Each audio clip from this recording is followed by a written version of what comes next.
오늘도 이언의 말씀을 읽고 듣고 묵상하는 우리 모두에게 예수님으로 인한 참된 회복이 있게 되시기를 주님의 이름으로 축복합니다.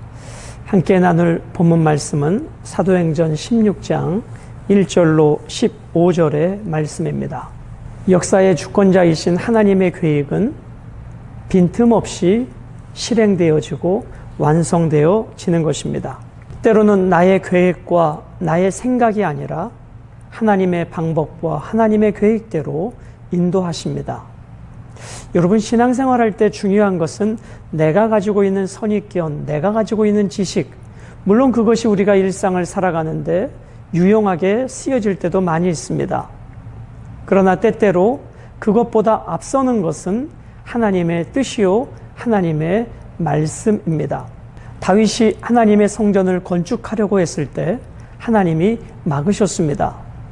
우리들 생각으로는 건축은 하나님이 기뻐하시겠지라고 생각할 수 있었지만 하나님은 다윗이 아니라 평화의 왕 솔로몬을 통해 성전을 건축하기를 원했습니다. 다윗은 전쟁 중에 많은 피를 흘렸기 때문이었죠. 마찬가지로 성교는 하나님의 뜻이고 하나님이 영광 받으시는 것입니다. 오늘 바울 일행은 아시아에서 복음을 전하려고 하였으나 하나님이 막으시고 마게도냐, 유럽이 부르는 환상을 통해서 그들을 인도해 가십니다. 내가 생각하는 아시아, 성교는 하나님이 기뻐하신다는 이 보편적인 원리 앞에 내가 생각했던 아시아를 고집한다면 하나님의 역사를 어떻게 이룰 수 있겠습니까?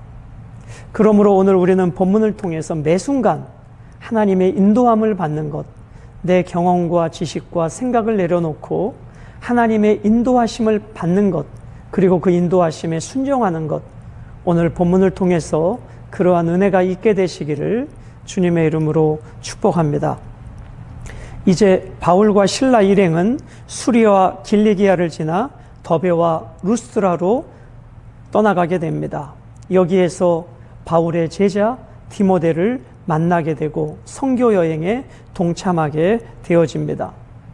이들은 주님의 인도를 따라 아시아 중부, 서북부를 거쳐 드로아에 이르고 여기서 이 복음이 마게도냐로, 즉 유럽으로 넘어가게 되는 것입니다. 자, 1절부터 3절은 바울의 선교 여행에 디모데가 참여하는 과정입니다. 바울이 더베와 루스드라에도 이름에 거기 디모데라 하는 제자가 있으니 그 어머니는 믿는 유대 여자요 아버지는 헬라인이라. 디모데의 어머니는 유대인이요 아버지는 헬라인입니다. 디모데는 루스드라와 이고니온에 있는 형제들에게 칭찬받는 자니. 자, 디모데는 칭찬받는 자다. 칭찬받는다라고 하는 의미는 좋은 평판을 얻는다라는 뜻입니다. 바울이 1차 전도 여행 중에 디모데에게 복음을 전하여 이 디모데가 예수님을 만났던 것 같습니다. 왜냐하면 2차 전도 여행은 1차 전도 여행 중에 세워진 교회들을 경고케 하기 위해서 2차 여행을 지금 떠나가고 있는 것 아니겠습니까? 거기에서 바울은 디모데를 일꾼으로 부릅니다. 그리고 누가는 그 디모데를 바울의 제자로 소개하고 있는 것이죠. 자, 디모데는 루스드라와 이고니온에 사는 형제들에게 칭찬을 받는다. 자, 말씀드렸듯이 좋은 평판을 얻는다. 이고니온과 루스드라에 갈 때 그 사람들이 디모데에 대해서 계속해서 칭찬을 하는 것입니다. 디모데는 이렇게 좋은 사람입니다. 디모데는 이렇게 훌륭한 사람입니다. 여기저기 사람들이 디모데에 대하여 좋은 평판들을 해주고 있었다는 것입니다. 디모데는 젊은 나이였지만 좋은 성품을 가지고 있었던 자였습니다. 그래서 루스드라에 도착했을 때 바울은 디모데를 동역자로 삼고자 하였습니다. 자, 그런데 한 가지 디모데에게는 유대인에게, 이방인에게 접근하기 위한 약점이 있었습니다. 그의 어머니는 유대인이었고 아버지는 헬라인이었는데 이 디모데는 할례를 하지 않은 상황입니다. 자, 3절. 바울이 그를 데리고 떠나고자 할새 그 지역에 있는 유대인으로 말미암아 그를 데려다가 할례를 행하니 이는 그 사람들이 그의 아버지는 헬라인인 줄 다 알미러라. 디모데를 제자로 삼으려고 하는데 그의 아버지는 헬라인입니다. 그리고 디모데는 아직 할례를 행하지 않았습니다. 저 유대인들은 늘 전통적으로 할례에 익숙한 자들입니다. 여러분, 바울이 디모데에게 할례를 행한 것은 구원의 조건으로 할례를 행한 것이 아니라 유대인들에게 복음을 용이하게 전하기 위한 방법으로 할례를 행한 것입니다. 우리는 이것을 잘 구별해야 합니다.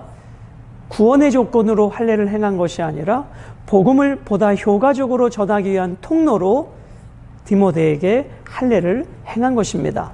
4절. 여러 성으로 다녀갈 때에 예루살렘에 있는 사도와 장로들이 작정한 규례를 그들에게 주어 지키게 하니 이에 여러 교회가 믿음이 더 굳건해지고 수가 날마다 늘어가니라 라고 말씀합니다.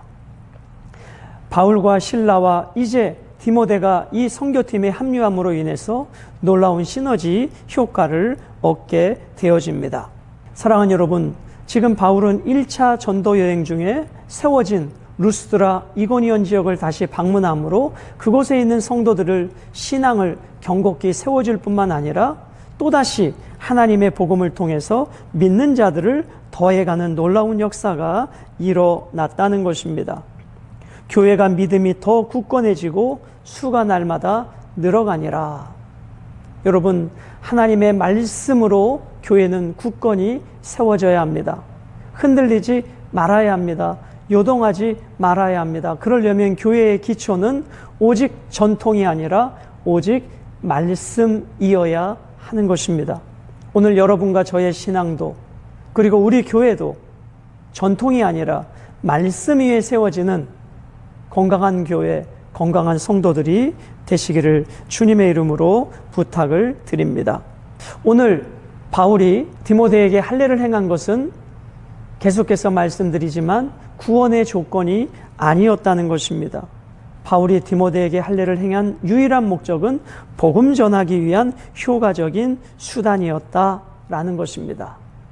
그러므로 우리는 이 복음 전함 앞에 우리는 어떤 것이 지혜로운 방법인지 유대인에게, 헬라인에게 혹은 이 사람에게, 저 사람에게 복음의 본질은 훼손하지 않으면서 복음의 과정과 통로들은 효과적으로 얼마든지 사용할 수 있는 것입니다. 우리는 이 세상을 살아가면서 다양성을 포용해야 하지만 우리는 세상과 타협해서는 안 되죠. 그렇습니다. 할례는 구원의 조건이 아니라 복음 전하는 통로로 디모데에게 사용했을 뿐임을 꼭 기억해 주시기를 바랍니다. 6절부터 10절까지는 복음이 이제 아시아에서 유럽으로 넘어가는 과정을 기록해 주고 있습니다. 성령이 아시아에서 말씀을 전하지 못하게 하시거늘, 아시아에서 복음을 전하려고 하는 바울의 계획을 성령님이 막으셨습니다. 성령님이 막으신다는 것을 바울은 깨닫고 있었다는 것이죠. 그래서 아시아가 아닌 이제 유럽을 향해서 가게 되어집니다. 그들이 부르기아와 갈라디아 땅으로 다녀가 무시아 앞에 이르러 비두니아로 가고자 애쓰되 예수의 영이 허락하지 아니하시는지라. 무시아를 지나 드로아로 내려갔는데 밤에 환상이 바울에게 보이니 마게도냐 사람 하나가 서서 그에게 청하여 이르되 마게도냐로 건너와서 우리를 도우라 하거늘. 우리를 도우라. 여기서 도우라라고 하는 단어의 의미는 울음소리를 듣고 달려가다라는 의미입니다. 이 마게도니아 유럽 사람들이 복음을 듣고자 울부짖고 있는 환상을 보여주었다는 것입니다. 우리도 복음을 듣고 싶습니다. 우리에게도 복음을 전해 주십시오. 그 울부짖는 그 소리를 환상 중에 바울이 듣고 그것이 하나님의 뜻인 줄 알고 아시아로 가고자 하는 그 뜻을 내려놓고 유럽으로 이 복음 전도의 방향을 옮겨가고 있는 것입니다.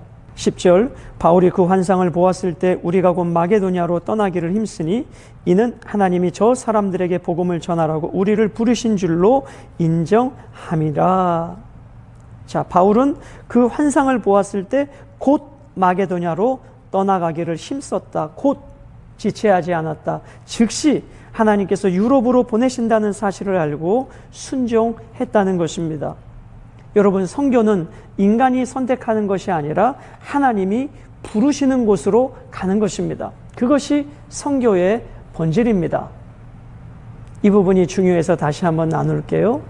선교는 내가 선택하는 것이 아니라 하나님이 부르시는 곳으로 순종하여 가는 것입니다.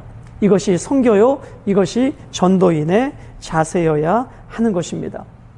여러분, 이에 바울은 지체하지 아니하고 곧 순종했다, 즉시 순종했다입니다.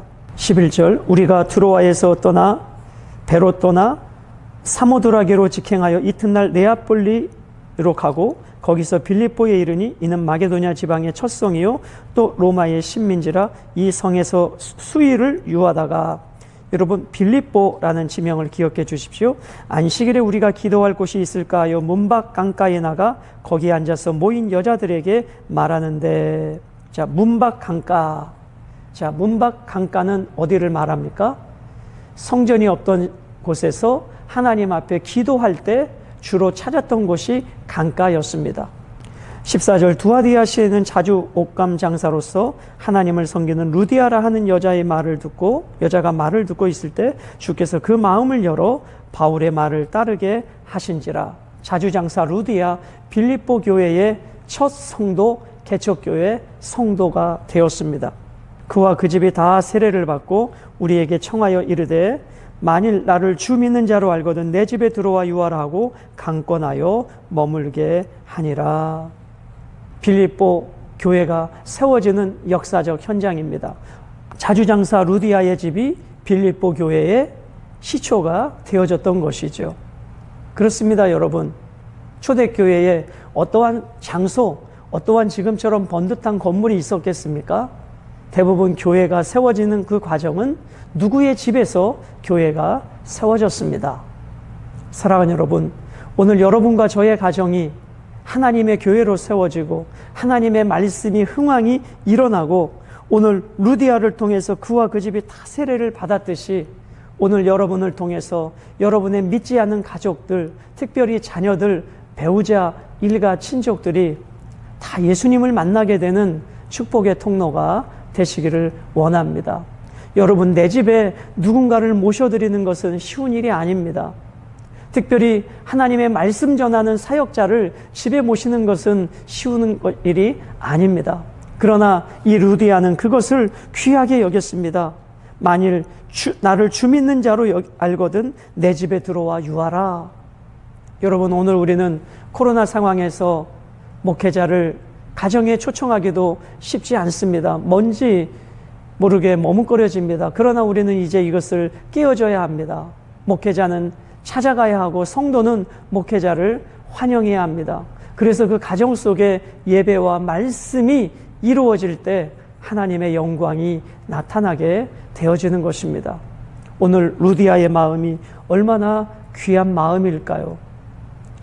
가정에 주의 종을 모시고 말씀을 듣고 예배 처소로 제공하는 이 놀라운 결단이 유럽에 세워진 최초의 교회, 바로 빌립보 교회가 되어지는 것입니다. 사랑하는 여러분, 이제 2022년을 시작하면서 예수 그리스도 우리의 회복입니다. 우리와 우리 가정의 회복의 시작은 바로 말씀의 회복입니다. 그리고 내 생각과 내 뜻을 내려놓고 내가 아무리 선한 동기로 한다 할지라도 하나님이 아시아가 아니라 유럽이라면 우리는 기꺼이 순종할 수 있는, 순종이 있을 때 참된 회복이 있게 되는 것입니다. 오늘 이 본문을 통해서 하나님의 일하심의 현장에 여러분과 제가 온전히 쓰임받고 우리 가정이 예배의 초소가 되어지는 2022년 복된 날들이 되시기를 주님의 이름으로 축복합니다.